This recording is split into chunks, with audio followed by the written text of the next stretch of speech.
కొరకై మన ధ్యానం కొరకై మనము పుస్తకాలు 8వ అధ్యాయం నుంచి మనం నేర్చుకుంటున్నాం. పోయినవారం దాని విషయం చూసారు. దాని 1వ వచనం నుండి 17 వరకు మనం చదువుతున్నాం. పుస్తకాలు 18వ అధ్యాయం 15 వచనాలు దయచేసి చదివి. అటు తర్వాత పౌలు ఎథెన్స్ నుండి బయలుదేరి కొరింథునకు వచ్చి పొంతు వంశీయుడైన అకులు అను ఒక యూదుని అతని భార్య అయిన ప్రిస్కిల్లా కనుగొని వారి యొద్దకు వెళ్ళెను. యూదులందరూ రోమాను విడిచి వెళ్లిపోవాలనని క్లౌదియా చక్రవర్తి ఆజ్ఞాపించినందున వారు ఇటలీ నుండి కొత్తగా వచ్చిన వారు వారి వృత్తికి డేరాలు పుట్టువారు. పౌలు అదే వృత్తి గలవాడు గనుక వారితో కాపురం ఉండెను. వారు కలిసి పని చేయుచుండిరి. అతడు ప్రతి విశ్రాంతి దినమున సమాజ మందిరంలో తర్కించుచు యూదులను గ్రీసు దేశస్తులను ఒప్పించుచుండెను. సిరియు తిమోతియును మాసిదోనియా నుండి వచ్చినప్పుడు పౌలు వాక్యమును బోధించినందుకు ఆతురత గలవాడై యేసు క్రీస్తుని యూదులకు దృఢముగా సాక్ష్యమిచ్చుచున్నాడు. వాడు ఎదురుడి దూషించినప్పుడు అతడు తన వస్త్రమును దులుపుకొని, మీ నాశనమునకు మీరే ఉత్తరవాదులు, నేను నిర్దోషిని, ఇక మీదట అన్యజనుల యొద్దకు పోదునని వారితో చెప్పి అక్కడ నుండి వెళ్లి దేవుని యందు భక్తి గల తీతుయు యుస్తు అను ఒకని ఇంటికి వచ్చెను. అతని ఇల్లు సమాజ మందిరమును ఆనుకొని ఉండెను. ఆ సమాజ మందిరపు అధికారి అయిన క్రిస్పు తన ఇంటి వారందరితో కూడా ప్రభువునందు విశ్వాసం వచ్చెను. మరియు కొరింథులో అనేకులు విని విశ్వాసముంచి బాప్తిసం పొందిరి. రాత్రి వేళ దర్శనమందు ప్రభువు నీవు భయపడక మాట్లాడము, మౌనముగా ఉండకుము, నేను నీకు తోడై ఉన్నాను, నీకు హాని చేయుటకు నీ మీదకి ఎవడూ రాడు, ఈ పట్టణంలో నాకు బహు జనమున్నది పౌలుతో చెప్పగా అతడు వారి మధ్య దేవుని వాక్యము బోధించుచు ఒక సంవత్సరము మీద 6 నెలలు అక్కడ నివసించెను. గల్లియోను అక్కయు అధిపతిగా ఉన్నప్పుడు యూదులు ఏకీభవించి పౌలు మీదను లేచి న్యాయపీఠం ఎదుట అతన్ని తీసుకుని వచ్చును. వీడు ధర్మశాస్త్రమునకు వ్యతిరేక్తముగా దేవుని ఆరాధించుటకు జనులను ప్రేరేపించున్నాడని చెప్పిరి. పౌలు నోరు తెరిచి మాట్లాడబోగా గల్లియోను యూదులారా, ఇది ఒక అన్యాయము గాని చెడ్డ నేరము గాని నేను నీ మాట సహనము వినుట న్యాయమే. ఇది ఏదో ఒక ఉపదేశమును పెళ్లను నీ ధర్మశాస్త్రమును గురించిన వాదమైతే మీరే దాన్ని చూచుకొనుడి. ఇలాంటి సంగతుల గురించి విమర్శ చేయుటకు నాకు మనసు లేదని యూదులతో చెప్పి వారి న్యాయపీఠం ఎదుట నుండి తోలివేసెను. అప్పుడు అందరూ సమాజ మందిరంలో అధికారి అయిన సోస్తేనుసును పట్టుకుని న్యాయపీఠం ఎదుట కొట్టసాగిరి. అయితే గల్లియోను వీటిలో ఈ సంగతుల గురించి లక్ష్య పెట్టలేదు.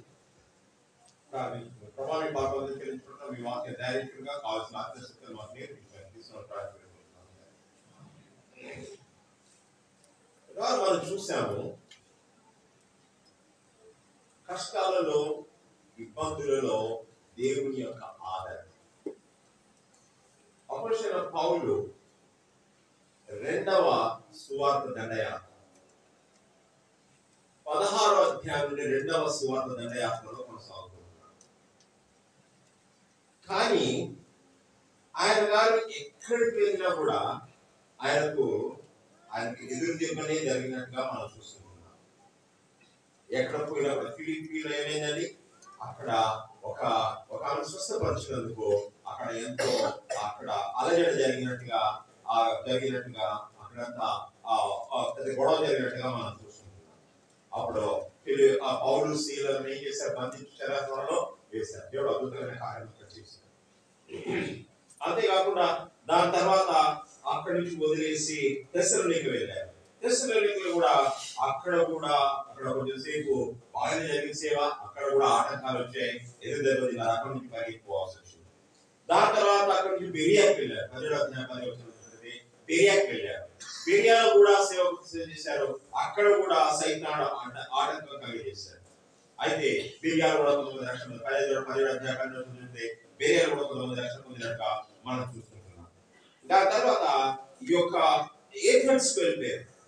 ఏథెన్స్ వెళ్ళినప్పుడు అక్కడ కూడా కొంచెము గొడవలు జరిగిన తర్వాత అక్కడి నుంచి బయలుదేరి దాదాపు 80 కిలోమీటర్లు నడిచి కొరింథీ పట్టణానికి పౌలు గారు వచ్చారని ఈ సత్యాన్ని మనం తెలుసుకున్నాం. ఎక్కడ కూడా పరిచయం చేసిన దేవుని స్వార్థ ప్రకటించడానికి వెళ్ళినప్పుడు ప్రతి చోట ఆటంకాలు వస్తుంటున్నాయి, ప్రతి చోట విరోధం చేస్తున్నాడు. సేవ అంత సఫలీకృతంగా కనిపించడం లేదు. అయితే పౌలు గారు ఏం చేశారు? పౌలు దేవుడి ఆదరణ దేవుడు ఆయన అనుగ్రహించాడు. మనం కూడా ఆత్మీయ జీవితంలో కొనసాగుతూ ఉన్నప్పుడు, ప్రార్థనలో కొనసాగుతూ ఉన్నప్పుడు, ఆ యొక్క సంఘ సహవాసంలో కొనసాగుతున్నప్పుడు, పరిచర్యలో కొనసాగుతున్నప్పుడు సైతానుడు ఆటంకాలను తీసుకొస్తాడు. మనకి ఎన్నో విమర్శలు వస్తాయి. వ్యక్తిగతంగా విమర్శిస్తారు మనుషులు, కుటుంబంలో విమర్శిస్తారు, అదే విధంగా బంధుమిత్రాల వద్ద విమర్శలు వస్తాయి, సంఘంలో సమాజంలో విమర్శలు వస్తాయి. అయినప్పటికీ కూడా మనం ఏం చేయాలి? మనం వదిలిపెట్టాలా? లేదు.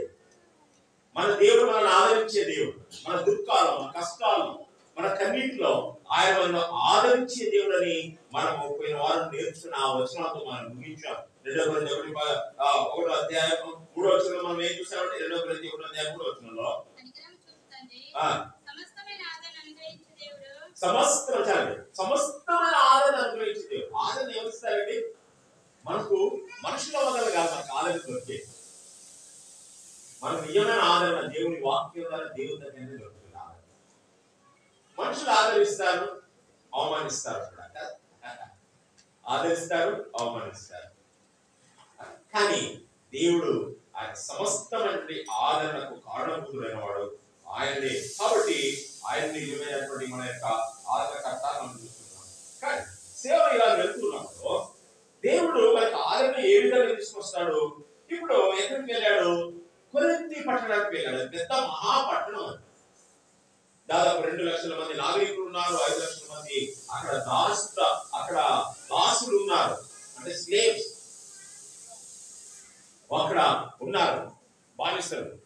అంత పెద్ద పట్టణంలో పౌలు గారు వెళ్ళారు. వెళ్తే పట్టణాలలో సేవ చేయాలంటే చాలా దాని యొక్క డైనమిక్స్ వేరేగానే ఉంటాయి. పెద్ద పెద్ద పట్టణాలలో పోయి సేవ చేయాలంటే అది తక్కువ కాదు. ఎందుకంటే మన యొక్క గ్రామాలలో సేవ చేసేది వేరే, పట్టణాలలో సేవ చేసేది ఇక్కడ రకరకాల మనుషులు. నోబడి ఓన్స్ ముంబైలో ఎవరు ఇక్కడ అనేది తెలియదు. మనం 5 సంవత్సరాలు ఇక్కడ ఉన్నా మనం ఏమవుతుందండి, 50 సంవత్సరాలు ఇక్కడ పనిచేసిన ఆధార్ కార్డు, ఊరు కార్డు తీసుకుంటాం, లాస్ట్ ట్రాన్స్ఫర్ చేయించుకుంటాం, దాంతో బెనిఫిట్స్ వస్తాయని చెప్పి అక్కడికి వెళ్ళిపోతాం. కానీ ఏంటంటే ఎన్ని సంవత్సరాలు ఎక్కడ ఉన్నప్పటికీ కూడా మనం ఏమనుకుంటాం, పట్టణంలో సేవ చాలా ఇష్టమైనది. అయితే ఇక్కడికి వచ్చినప్పుడు పౌలు గారు వచ్చినప్పుడు ఆయన దేవుడు ఆయనకి ఏం చేస్తున్నాడండి, అక్కడ ఒక కుటుంబాన్ని దేవుడు ఆయన అనుగ్రహించాడు. మనం ఒంటరిగా ఉన్నప్పుడు, మనం నిరాశలో ఉన్నప్పుడు, మన కష్టాల్లో ఉన్నప్పుడు దేవుడు ఎలాగ ఆదరిస్తారండి?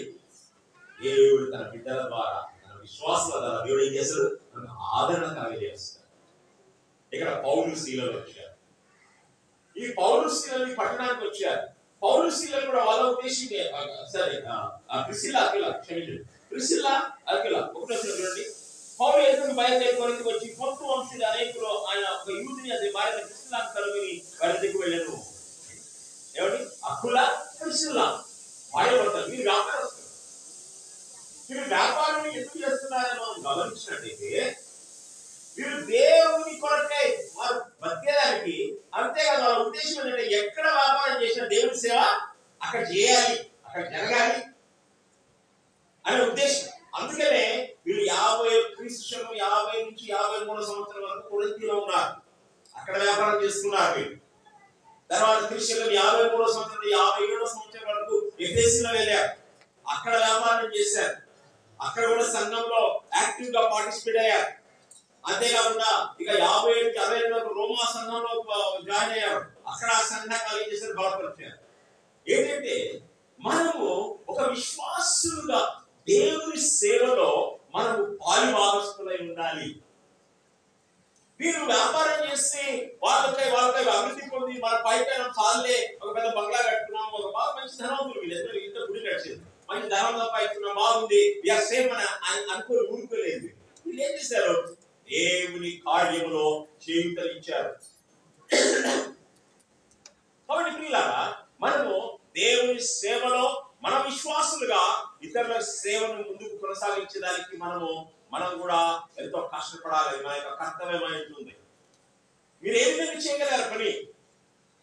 మీ ఇంట్లో ఒక మీటింగ్ పెట్టుకోండి, నెలకోసారి 2 నెలలకోసారి. మీ యొక్క బంధుమిత్రాలను ఆహ్వానించాడు, సంఘ కాపరిని ఆహ్వానించాడు, వాక్యం నేర్పించాడు. అక్కడ మీ యొక్క గ్రామంలో మీటింగ్ పెట్టండి. ఏదైనా దైవదాసుని పిలిచండి, అంటే పాస్టర్ చంద్రశేఖర్ పిలిచాలని చెప్పట్లేదు నేను. అది సెకండ్ ఇష్యూ. ఎవరైనా వాక్యానుసారమైనటువంటి యొక్క దైవజనులు ఉంటే, వాక్యం చెప్పేటోళ్ళు అలాంటి వారిని పిలిచండి, వాక్యం అక్కడ ప్రకటించి చేయండి. ఆంధ్రప్రదేశ్ లో పీఠాపురం ఉంది, పీఠాపురం దగ్గర మన పీటర్ పాల్ గారు పనిచేస్తారు. ఆయన గొల్లపురం అనే గ్రామంలో సేవ ఆరంభించాడు. ఎలాగ ఆరంభించాడు? ఆ గ్రామంలో ఉన్నటువంటి ఒక స్త్రీ ఆ గ్రామాన్ని పెళ్లి చేసుకుని వచ్చింది. వాళ్ళమ్మ విశ్వాసే. ఆయన చెప్పింది పోయేటప్పుడు, అయ్యా మా కూతురు ఇంటికి అక్కడికి వెళ్తుంది, వాళ్ళంతా హిందువులు కాబట్టి వాళ్ళని దర్శించినప్పుడు ప్రార్థన చేయని చెప్పింది. ఆ భర్త రక్షణ పొందలేదు. వీళ్ళందరూ కొంచెం మీకు తెలుసు కదా, ఆంధ్రాలో మీకు కొంచెం ఉన్నత వర్గానికి చెందిన వారు.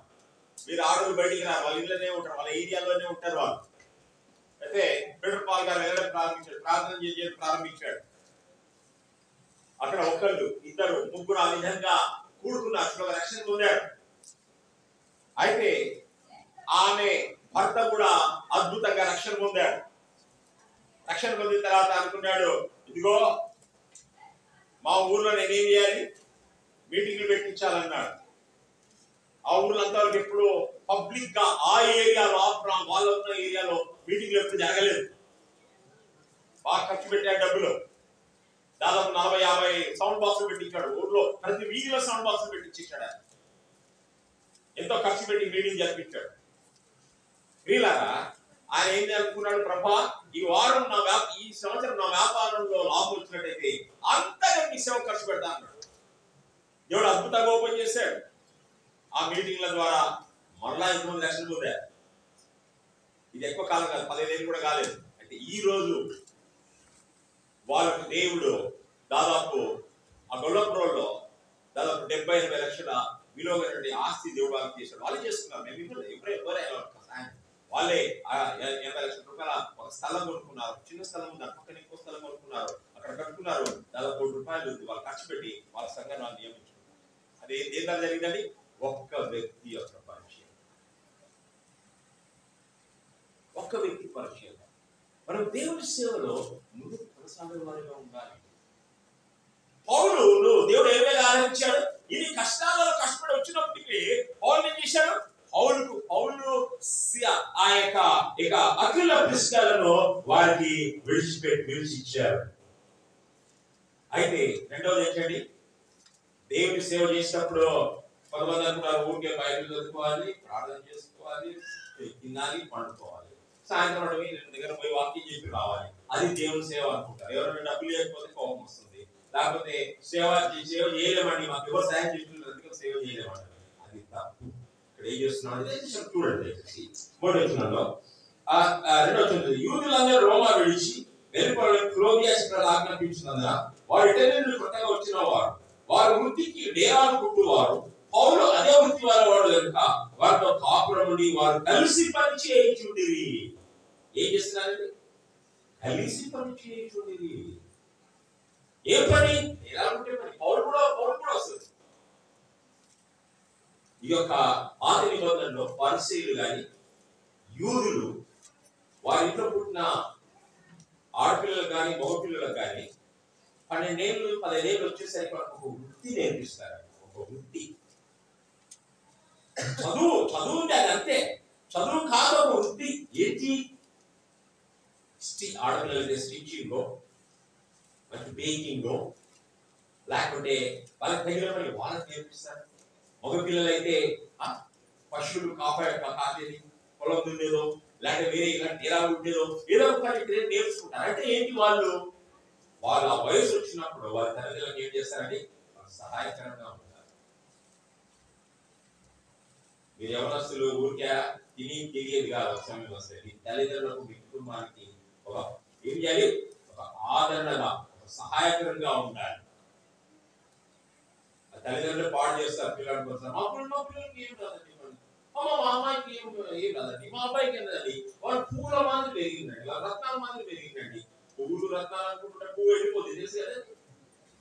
పువ్వు ఎప్పుడు వికసించే పువ్వు వెళ్ళిపోతుంది, వాళ్ళు వెళ్ళిపోతుంది. అంటే చదువుకుంటారు, బాగా ఉద్యోగాలు దొరకవు. ఉద్యోగం మాకు ఈ ఉద్యోగం వస్తేనే చేస్తాను, లేకపోతే లేదంటారు. పెళ్లి లేకపోతే వంటరాలంటారు. ఇక లేని సమస్యలన్నీ వాళ్ళకే తలనొప్పి కాదు, వాళ్ళ తల్లిదండ్రులకు తలనొప్పి, చేసుకున్న తలనొప్పి, ఆటలు వడాలకు తలనొప్పి, ఆ తలనొప్పి పెరిగేలు అయిపోతున్నారు. కోవిడ్ కంటే డేంజరస్ తలనొప్పి.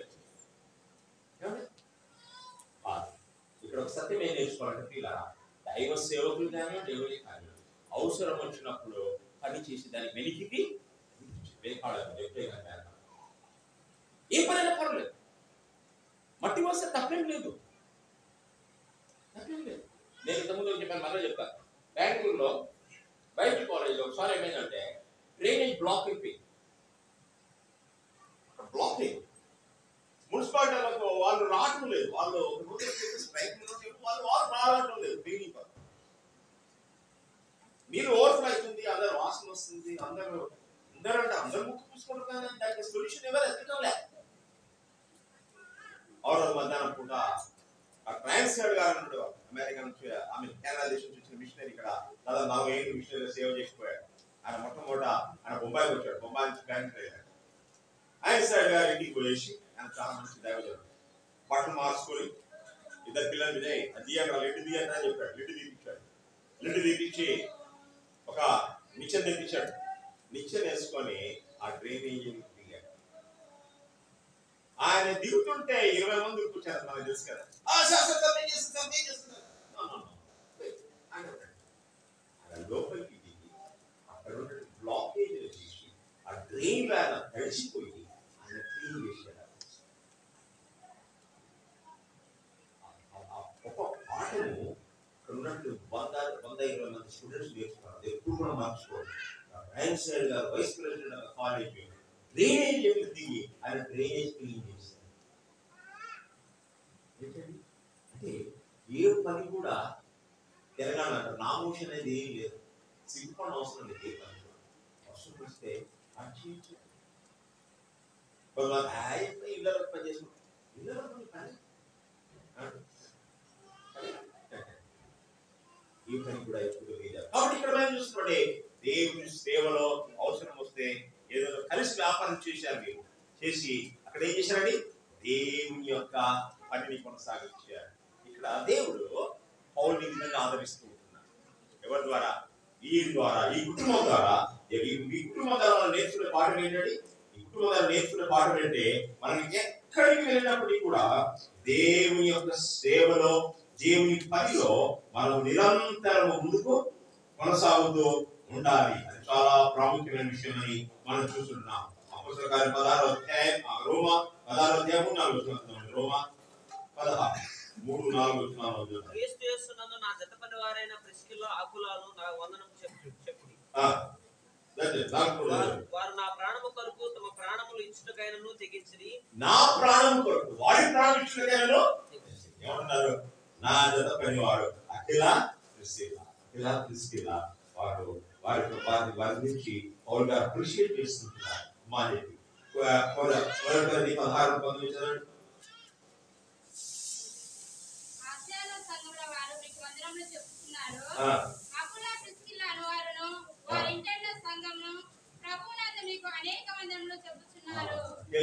వాళ్ళ ఇంటిలో ఉన్న సంఘం. ఇక్కడ నాయకత్వం ఇంకోటి ఆలోచించారు. అఖిలా ప్రిస్కిల్లా పౌలు గారు కలిసి సంఘం ఏర్పాటు చేశారు. ఆ సంఘం ఎవరు నడిపించాలి? అఖిల అంటాడా, నేను నడిపించిన, నేను లేని పౌలు సంఘం ఎట్టొచ్చింది, నేను కూడా లీడర్, నేను కూడా నిలబడతాను లేదు. ప్రిస్కిల్లా లేదు, ఏందయా పౌలే ప్రసంగం చేస్తాడు, ఎప్పుడు పౌలే నడిపిస్తాడు, పౌలే అపోస్తలుడు చెప్పుకుంటాడు, నువ్వు ఇంత కష్టపడుతున్నావు, నువ్వు ఇంత చేస్తున్నావు, నీకెందుకు, నీకు ఒకసారి ముందుకు పిలుస్తున్నావు, ఒకసారి నువ్వు చేయని అక్కడ గొడవలు అయినట్టుగా మనం కనపడటం లేదు. వాళ్ళకి టీంగా పనిచేశారు. దేవుడు పనిలో ఆయా ప్రజలను ఆయా తలాంతులు ఇచ్చి వాడుకుంటాడు. ఈ సంఘం నడచాలంటే నేను వచ్చి గంటసేపు అందుకంటే వాకింగ్ చెప్పిపోతే కాదు ఈ సంఘం నడిచేది. ఈ సంఘం నడచాలంటే ఎంతో మంది ఉన్నారు నిజంగా కష్టపడేవాళ్ళు, ఈ యొక్క శుభ్రం చేసేవాళ్ళు, సంఘానికి కాపలా కాసేవాళ్ళు, ఆ బెడ్షీట్ ఉతికేసి ఇచ్చేవాళ్ళు, ఏమంటే మైక్లు అరేంజ్ చేసేవాళ్ళు, పాటలు పాడేవాళ్ళు, వాయిద్యాలు వాయించేవాళ్ళు, స్పీకర్స్ ఎంటర్ చేసేవారు. సంఘంలో పర్యవేక్షణలో ఆ యొక్క సంఘ పరిచారకుడు మీ ఫోన్ చేసి మీ ఇళ్ళకి విజిట్ చేసేదే. ఈ వ్యవహారం నడిపించేదానికి సంఘంలో కార్యనిర్వాహక వర్గము వీళ్ళందరూ కలిస్తేనే ఏమవుతుంది సంఘము. అంతే. అందుకని చంద్రశేఖర్ గారి సంఘం కాదు ఎప్పటికి కూడా, ఇది దేవుని సంఘం. ఈ సంఘంలో దేవుడు మనందరూ ఒక పాత్రలుగా వాడుకుంటున్నాడు. నేను ఒక పాత్ర అంతే, నాలో ఘనత లేదు, మిషన్ మాస్టర్ ఘనత లేదు, మరి ఏ డీకన్స్ లో కానీ పెద్దలు కానీ చిన్నలు కానీ ఘనత ఎవరికి లేదు. ఇక్కడ కేవలము దేవుని కార్యం నడిచేదానికి దేవుడు మనందరికి ఒక్కొక్క పని అప్పగించాడు. ఈ సంఘంలో ఈ సంఘాన్ని నడిపించే బాధ్యత మనదే. కాబట్టి ఇక్కడ గొడవలు లేవు. మన సంఘాలు ఏమవుతామండి, ఇద్దరు నుంచి కలిసి చేస్తారనుకోండి పని, ముగ్గురు కలుస్తారు, ముగ్గురు కలిసి పని చేసి 10 మంది వస్తారనుకోండి, నువ్వు వాక్యం చెప్తావా, నేను వాక్యం చెప్తాను. ఈ సంఘం మీదా నాదే? వీటికి ఎన్ని డబ్బులు వస్తున్నాయి? అదేమండి ఇంకా పోవడం. ఇంకా రెండేది ఏమవుతుంది, ఈ ఆ ఒక వ్యక్తికి వ్యతిరేకంగా ఇద్దరు ఇంటికి వెళ్ళి చెప్తారు. మీదే లేదా? అదో చంద్రశేఖర్ ఉన్నాడు కదా, ఆయనకి కొన్ని పైసలు వస్తాయి, ఆయన బతుకుతుంది, అది చేస్తాడు, ఇది చేస్తాడు, మీరే ఇంట్లో ఉన్నారు, మీరు ఆయన ఎదిగిపోతారు, మీరు ఆయన చెప్తారా, నాకు ఛాన్స్ చెప్పేదానికి ఇది చేయడం అది చేయడం. చంద్రశేఖర్ విన్నాడు అనుకోండి, అరే ఇట్టుందా నేను చూపిస్తానే. చంద్రశేఖర్ 10 ఇళ్ళకి పోతాడు, వాళ్ళు 2 ఇళ్ళకి పోతాడు, 10 ఇళ్ళకి వెళ్ళిపోతాడు. వయసు ఏం చేస్తాడు, 10 మందికి చెప్తాడు. అప్పుడేమవుతుంది, గుసగుసలు స్టార్ట్ అయిపోతుంది. సంఘం ఏమవుతుంది, అది సైతాను కార్యం, దేవుడి కార్యము అది సైతాను. దేవుని పని పాడు చేసేది ఎవరండి చెప్పండి, ఎవరండి? దేవుని కార్యాన్ని విరోధం చేసేది ఎవరు చేస్తారు? ఆ విశ్వాసం చేయడం ఎవరు చేస్తారండి? సైతాను, అపవాది చేస్తాడు. సంఘంలో దేవుని కార్యాన్ని విరోధం చేయాలంటే ఒకే విషయం, ఏది? వాక్యానుసారంగా సంఘము నడచకపోయినట్టయితే అప్పుడు మనం నిలబడి వాక్యం చేసి దాన్ని పరిశీలించి అది సవరించాలి. అది సవరించడం సరైన లేకపోయినట్టయితే అక్కడి నుంచి వెళ్ళిపోవాలి. చెప్పి పట్టకుండా వెళ్ళేది కాదు, అది కూడా కరెక్ట్ కాదు. సవరించాలి. పిల్లరా అఖిల దృష్టిలో వచ్చారు, కష్టపడ్డారు. దేవుడు పౌరులకు ఎంతో ఆదరణ అక్కడ కలిగజేశాడు. వారి ద్వారా దేవుడు తనలో కూడా, దేవుడు మన సేవలో కూడా ఎప్పుడైతే మనము నిరాశలో ఉంటామో అప్పుడు దేవుడు మనకు ఆదరణ అనేది ఆయన తన బిడ్డ ద్వారా కలిగజేసిన సత్యాన్ని మనం ఇక్కడ నేర్చుకుంటున్నాం. అయితే ఇక ముందు చూసినట్టయితే పిల్లరా దయచేసి 5వ వచనం చదవండి. సిలియాను తిమోతియును మాసిదోనియా నుండి వచ్చినప్పుడు చాలు. ఇప్పుడు మరలా దేవుడు ఇక పని ఎక్కువైతుంది. ఏం చేశారు? ఇప్పుడు ఇంకా ఇద్దరు దైవజనులు వచ్చారు. Team work. పౌలంటేలా నేనే ఉండాలని చెప్పి అంటలేదు, ఇది టీమ్ వర్క్ చేస్తున్నారు. ఇప్పుడు ఎవరు వచ్చారు? శీల, తిమోతి కూడా వచ్చారు. ఏంటి మనం దేని గురించి ఆలోచిస్తున్నారు? వీళ్ళు దేవుని రాజ్యం ముందుకు సాగాలి, దేవుని పని ముందుకు సాగాలి అని ఆలోచిస్తూ కలిసి వస్తుంటున్నారు. వాళ్ళ పేరు కొరకు ప్రఖ్యాతులు కాదు, భక్తులు కాదు. వీళ్ళందరూ వచ్చి దేని కొరకు వస్తుంటున్నారు? దేవుని పని ముందుకు సాగాలి, దేవుని బిడ్డలు బలపడాలి, సువార్త ప్రకటింపబడాలి, ఆత్మల రక్షణ కావాలి, ఆత్మలు బలపడాలి అనే ఉద్దేశంతో అక్కడికి వస్తుంటున్నారు. దేవుడు ఏం చేశాడు? ఏలకు ఇక్కడ పౌలుకి ఇంకొక తోడు తీసుకొచ్చేసాడు. చక్కగా పౌలు వాక్యం ఆతృత గలవారు యేసుక్రీస్తు దృఢంగా సాక్ష్యం ఇచ్చుకున్నాను. ఎప్పుడేమైనా ఇప్పుడు ఆతురత అంటే ఏంటంటే అంటే ఇంతకంటే ముందు చెప్పాలన్నా ఇది కాదు, అక్కడ రాజు పెట్టాలి అంటే భారము కలిగి, ఆసక్తి కలిగి, ఆవేశం కలిగి, హృదయంలో మంటలు రేగిపోతుంటున్నాయి. యూదుల దృష్టి వీళ్ళు సువార్త వింటలేదే, ఈ మత్స్యాన్ని తృణీకరిస్తున్నారని ఆయన హృదయం కాలిపోతుంటుంది వారి పట్ల. అందుకనే లేచి యూదులకు వాక్యం చెప్తున్నారు, సమాజంలో వాక్యం చెప్తున్నారు. అయితే ఏం జరిగిందని వల్ల వారు సాక్ష్యం ఇచ్చుకుంటారు, వారు ఎదురాడి. ఎవరండి? యూదులు ఎదురాడి అంటే ఇక్కడ మాట ఏంటంటే యుద్ధానికి సిద్ధం చేసేదానికి శత్రువులు తీసుకొని అటాక్ చేయడానికి సిద్ధపడతారు కదా, అది ఆ మాట. వాళ్ళందరూ తయారై ఈయన ఏదో ఒకటి పాటలు నేర్పాలని వాళ్ళు ఎదురాడి దూషించి ఏం చేశారు? దూషించారు. ఎవరు దూషించారు? క్రీస్తును దూషించారు, సువార్తను దూషించారు, తృణీకరించారు. ఎదురాడి దూషించినప్పుడు ఏమండి అందరూ పిలిచి తివాచి పెట్టి వేసి మంచినీళ్ళు ఇచ్చి అన్నం పెట్టి భోజనాలు పెట్టి పేదలాడు ప్రజలని చెప్పేది ఉండదు. ఎప్పుడు సేవలు ఎప్పుడు ఆ విధంగా జరుగుతుంది అనుకోవద్దండి. విశ్వాసాలు ఏం చేస్తారు? స్వార్థ ప్రయోజనం వెళ్ళినప్పుడు కొంతమంది దూషిస్తారు, కొంతమంది తృణీకరిస్తారు, కొంతమంది ఒకసారి కొంత ఇంటికి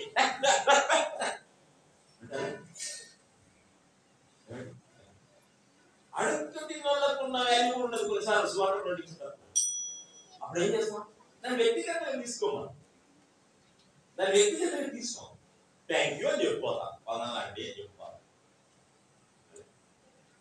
వాళ్ళు అప్పుడు కడపతి బయటికి తీసేయమని ఆడు మరీ ఇట్లా లేరు. యోగ పెట్టేస్తే వాడు ఎత్తుకుంటూ వచ్చి ఆ ఇద్దరు ముగ్గురు టీం ఎదురుగా నిలబడి ఆ కపాల తిరిగా చించేసి మౌనం రాయలు అన్నాను. ఏం చేస్తాం? ఎంత అవమానం లేదు కొంతమందికి. ఏంటి మళ్ళీ స్నాయసం ఉంటారు కొంతమంది. చిన్న మాట అంటే వాళ్ళకు చాలా కష్టం అవుతుంది. ఎంత అవమానం చేశారు. ఒకవేళ మన ఇంటికి వచ్చారనుకోండి, త్వరగా నీళ్ళే మర్చిపోయారనుకోండి, అమ్మో ఇక ఎంత ఎంత పుకార్లు చెప్తారు. ఒకసారి ఒక రాత్రి 11-12 వచ్చాడు. 11-12 వచ్చి సాయంత్రం వచ్చాడు. ఒక బంధువే 6 గంటలకు అన్నం తినమంటాడు. అంటున్నాం మీరు 6 గంటలకు 5:30 వస్తే అన్నం తినమని చెప్తాం. పిచ్చోళ్ళు అంటున్నారు కదా, టీ తాగుతారు కదా, తాగుతాం. Snack okay good, tea snack ఇచ్చాం, తిన్నట్టు. కానీ ఏమన్నా తర్వాత వాళ్ళు ఇంటికి పోతే అంటే మేమన్నా రాత్రి భోజనం లేదు, నేను అర్జెంట్ వేరే పనికి పోవాలి, వెళ్ళిపోతాను, నేను 6:30 కానీ వెళ్ళిపోతాను అంటే పోయి చేయకపోతాను. ఆయనే పాస్టర్ వారికి 6 గంటలు 5:30 అన్నం కూడా లేవని చెప్పలేదు అన్నాడు. ఇక నేను పిచ్చోడు ఆయన పిచ్చోడు నాకు తెలియదు మాట, నేను పిచ్చోడు నాకు పిచ్చోడు నాకు తెలియదు. కానీ ఎవరండి కొన్నిసార్లు మనము మన వ్యవహారాలను చాలా సునాయాసంగా ఉంటాం. దేవుడి సేవ అర్థంగా ఉండేదాన్ని వీల్లేదు. దేవుడికి సాక్షిగా ఉన్నప్పుడు కొంతమంది వ్యతిరేకిస్తారు, కొంతమంది దూషిస్తారు. ఇక్కడ ఏం చేశారు? యేసుక్రీస్తు నామాన్ని దూషించేవారు ఉంటారు, తృణీకరించేవారు ఉంటారు, బాధించేవారు ఉంటారు, నేను హేళన చేసేవారు ఉంటారు. అప్పుడు ఏమైందండి? పౌలు గారు ఏం చేశారు? వీరు దేవుని వాక్యానికి విరోధంగా చేస్తున్నారని చెప్పి ఏం చేశారు? వస్త్రములు దులుపుకొని ఏం చేశారండి? వస్త్రములు దులుపుకున్నారు. అంటే ఏంటంటే అక్కడ ఎందుకు వస్త్రాలు దులుపుకున్నాడండి? అక్కడ దయచేసి లూకా 9:5 లూకా 9:5 మిమ్మల్ని ఎవరు చేర్చుకున్నారో ఆ పట్టణం నుండి బయలుదేరినప్పుడు వారి మీద సాక్ష్యంగా ఉండుటకు మీ పాదధూళి దులిపివేయడని వారితో ఎవరైనా యేసుక్రీస్తు నామమున మీరు ప్రకటించినప్పుడు అక్కడికి వెళ్ళినప్పుడు వారు మిమ్మల్ని దూషించి తృణీకరించినప్పుడు వారు ఎవరు అవమానిస్తున్నారండి? నిన్ను కాదు. ఎవరు అవమానిస్తున్నారు? దేవుని జీవగల దేవుని అవమానిస్తున్నారు. అందుకని మనం దేవుని సేవలు సిగ్గుపడక్కర్లేదు. చిన్నవారు అవసరం లేదు, చిన్నవారు అవసరం. నేను యవనస్తుడిగా ఉన్నప్పుడు కాలేజీలో స్వార్థ పత్రిక ప్రకటించిన ఇయర్ పోతే 10 మంది అపోజ్ చేస్తే నేను అనుకుంటుంది రే మన గ్యాంగ్ రాను చూసుకుందామని చెప్పాలనిపించేది. కానీ ఏంటంటే మా పాస్టర్ ఉండేవాడు అనేది ఆమె తీసుకున్నాడు. ఏదైనా నువ్వు ఒక్కడి వచ్చి అపోజ్ చేస్తావు, మీ తాత సొమ్మా ఊరు మీ ఊరుదా, మేము ఎక్కడ పోతాం అని చెప్పి వాళ్ళు కూడా పెట్టుకుంటే. కానీ వ్యక్తులుగా నేర్చుకుంటున్నా, దేవుడు నేర్పిస్తున్నాడు. ఇది నీ పని కాదు, ఆయన ఇది నీది కాదు, నిన్ను కాదు వాళ్ళు అవమానించారు. ఎవరు అవమానిస్తుంటున్నారు? నన్ను అవమానిస్తుంటున్నారు. నా వాక్యం పట్టుకొని పోతున్నా కాబట్టి నువ్వు నన్ను అవమానిస్తున్నారు. ఒకసారి క్రైస్తవులు కూడా అవమానిస్తారు. కొంతమంది క్రైస్తవులు కూడా అవమానిస్తారు. అని దేవుడు చూసుకుంటారు. సరే, ఏం చేశారు వీరు? అక్కడ కాళ్ళ దుమ్ము దుర్పక్కమన్నాడు. ఇక్కడ బట్టల దుమ్ము ఇది ఇచ్చాడు. ఇంకేం చేశాడంటే, మీ నాశనం మీరే ఉత్తరవాదులు, నేను నిర్దోషిగా ఉత్తరవాదులు అంటే ఏంటి? ఇక్కడ మీ రక్తం మీ తల మీదనే ఉండును, అంటే మీ ప్రాణానికి మీరే బాధ్యత వహిస్తున్నారు అని పాత నిబంధనలో ఈ మాట సాధారణంగా వాడుతూ ఉంటారు. సాధారణంగా ఈ మాటలు వాడుతూ ఉంటారు. మనం చూసినట్టయితే మనం ఏస్కేల్ గ్రంథం 18 ఏస్కేల్ గ్రంథం 18 వడ్డీ పుచ్చుకొంటయో లాభం చేపట్టుటయో ఈ మొదలగు క్రియలు చేసిన వారు బ్రతుకుడు. ఈ ఏ క్రియలన్నీ చేసి గనక అవశ్యంగా వాడికి మరణ శిక్ష విధింపబడును. వాడు తన ప్రాణములకు తానే ఉత్తరవాది అగును. సరే, ఏ క్రియలు చేశాడు కనుక వాడి తప్పు వాడిపైన ఉంటది, వాడి యొక్క రక్తం మన తలపైన ఉంటుందని చెప్పాడు. అంటే ఒకవేళ శిక్షింపబడినట్టయితే అది వేరేవాడు ఎవరు బాధ్యత కాదు, నీ బాధ్యత. ఎవరైనా మానవంగా చేశాడు అనుకోండి, ఉరి శిక్ష ఇచ్చాడు, ఉరి శిక్ష చేసేటోడు ఉరితాడు లాగేటోడు, అది ఉరితాడు లాగేటోడు ప్రాబ్లం అది కాదు. వాడు చేసిండు, వాడు అనుభవిస్తాడు. వాడిని ఉరి చేసినందుకు ఈయన పైన కాదు దోషం వచ్చేది, వాడి తలపైన చేసింది వాడు పాపం వాడుతుంది. మన తెలుగులో ఎవడు పాపం వాడు అనుభవిస్తాడు. అది మీ రక్తం వాడి తలపైన ఉండు అని చెప్పేసి అంటున్నాడు. 33వ అధ్యాయం ఏస్కేల్ గ్రంథం 4వ వచనం చూడండి. 33:4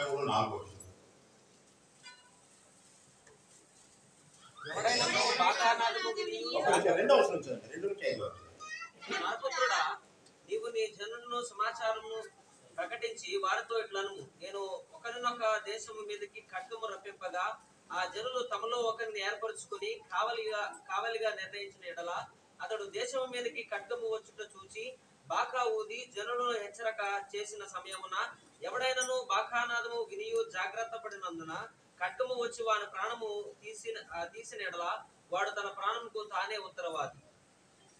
తన ప్రాణములకు ఇక్కడ ఫైర్ అయింది అనుకోండి, అందరు దయచేసి పరిగెత్తంటే అందరు పోయారు. ఒకరు కూర్చొని ప్రార్థన చేసుకుంటున్నాను దేవుడు రక్షిస్తాడు. ఏమండి కాలిపోయాడు. ఎవరు తప్పైతే దానికి బాధ్యుడు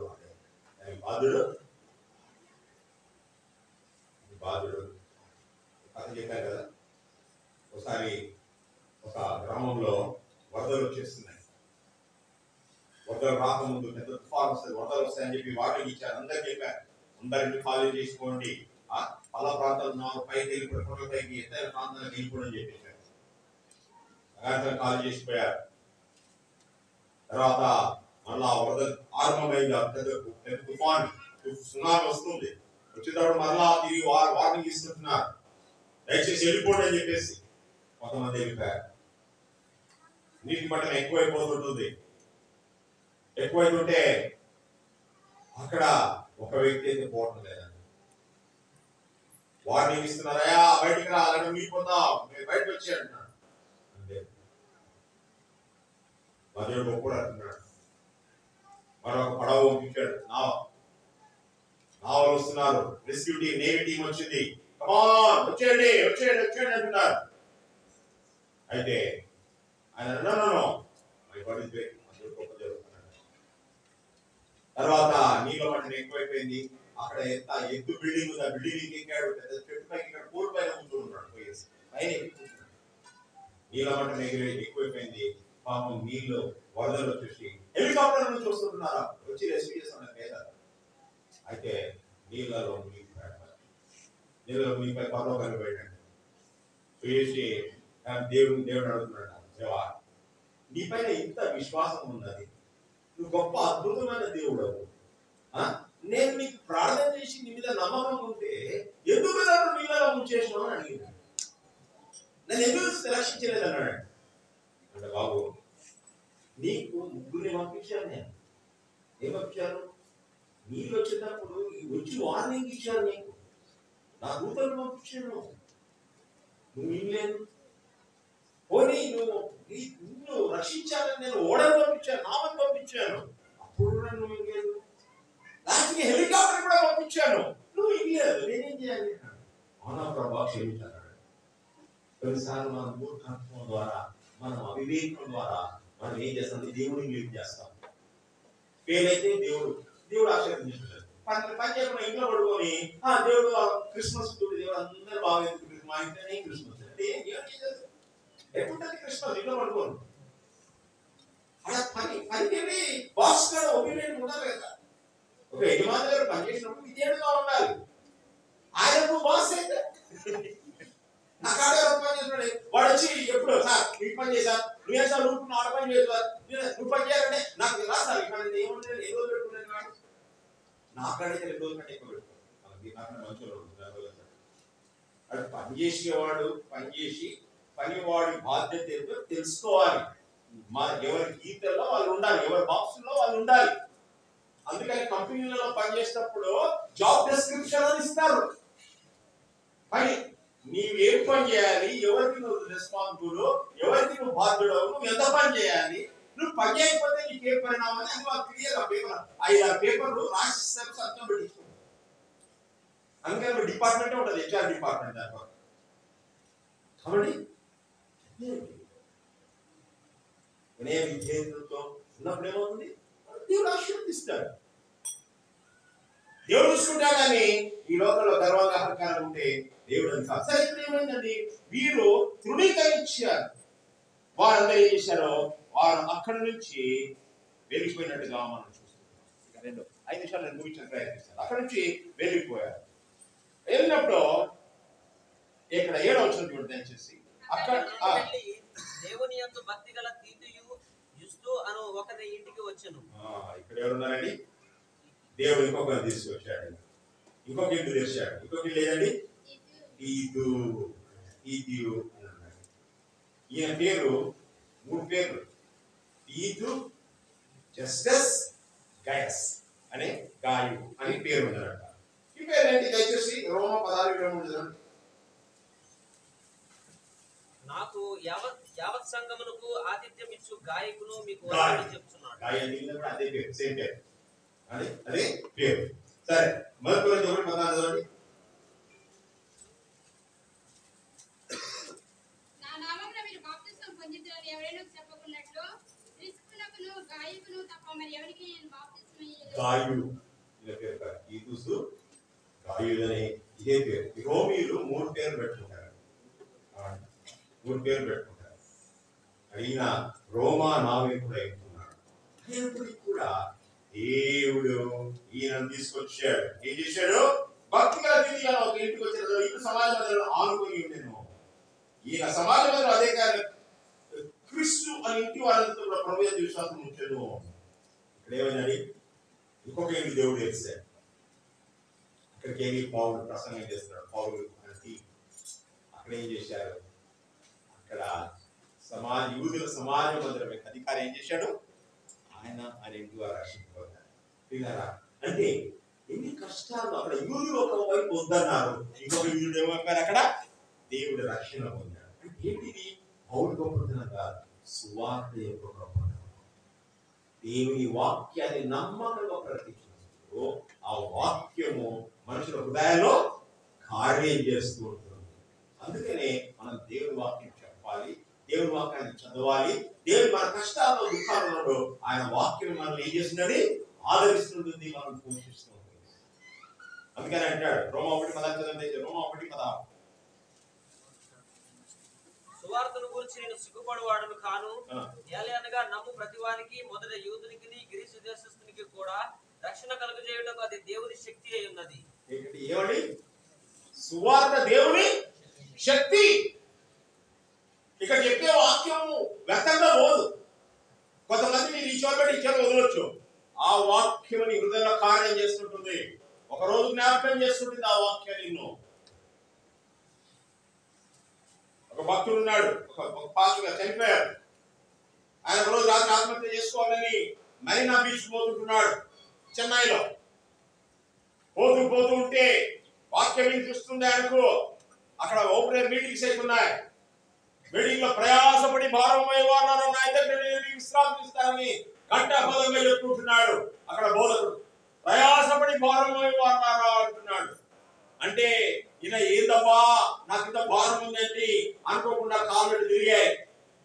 ఎటు వెరీనాకు వెళ్దామా అని పోదామా, సరే సావుకు ముందు ఏదో ఒకసేపు అక్కడ కూర్చొని ఏదో ఒకటి అలా విని పోయి శబ్దం లేనుకొని అక్కడ ఏదో అయిష్టంగా పోదమావద్దర ఉద్దేశం అక్కడికి వెళ్ళాడు. అక్కడ కూర్చున్నాడు. ఇడా ఆ రోజు రాత్రి ఆయన రక్షింపబడ్డాడు. రక్షింపబడి 50 సంవత్సరాలు గొప్ప దైవజనుడుగా దైవసేవ చేశాడు. అది ఎవరి పనేండి? అది ఎవరి పనేండి? దేవుని యొక్క వాక్యం. నీ వాక్యము వెళ్ళడం చూడండి, అక్కడ వెలుగు కలిగిన అంధకారం అనేది పారిపోతుంటుంది, పాపం అనేది పారిపోతుంటుంది. గర్వము, అహంకారము, డబ్బము, అవిధేయత దేవుని వాక్యం ఏం చేస్తున్నది? నీ వాక్యము అగ్ని వంటిది, అది బండలు బదులు చేయడం శుద్ధి వంటిదని మనం దేవుని వాక్యం చదువుతున్నాం. అందుకనే మేము తరబీ చేసే సేవకులకు అరే బాబు మీరు దేనిని పట్టుకోవద్దు, కేవలం వాక్యము నమ్మకంగా చదవండి, దానికి విధేయుగాండి, దాన్ని ప్రకటించండి, దేవుడు తన కార్యాలను చేస్తారని చెప్తాం.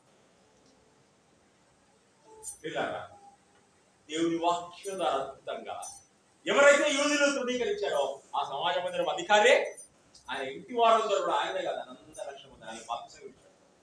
అంతేకాదు ఇంకో మాట చూద్దామండి. సమాజ మందిర అధికారి క్రీస్తు తన ఇంటి వారితో కూడా ప్రభుత్వం ఉంది. మరి కొరింథీయులలో అనేకులు ఈ విశ్వాసం బాప్తిసము ఉంది, అనేకులు విశ్వాసం ఇలా ఇచ్చిన ప్రవచనం. మన జీవితంలో సేవ జీవితం కానీ కుటుంబ జీవితం కానీ విశ్వాస యాత్ర ఆటంకాలు నిరాశ మనం ఆలోచించే వారు ఎవరికి అనేక విధాలుగా ఆలోచిస్తారు. దేవుని బిడ్డగా ఆలోచిస్తారు, నీ పనుల్లో దేవుడు ఆలోచిస్తాడు, నీ కుటుంబంలో దేవుడు ఆలోచిస్తాడు, దేవుడి సంఘంలో దేవుడు ఆలోచిస్తాడు. విషయాలు ప్రవచనమైతే ఇంకా దేవుడు ఏ విధంగా ఆలోచిస్తున్నాడు అనే విషయాన్ని గురించి మనం నేర్చుకున్నాం. దేవుడు మన ఇంట్లో ఆచరించి ప్రభావం చెల్లించుకుంటున్నాం. ఈ వాక్యం ద్వారా నాతో మాట్లాడాడు. నేను ఈ వాక్యాన్ని కట్టుబడి ఈ వాక్యానికి మీ దేవుడే ఈ వాక్యాన్ని సరళ జీవించడం నేను మా ప్రజలకు సహాయం చేయాలని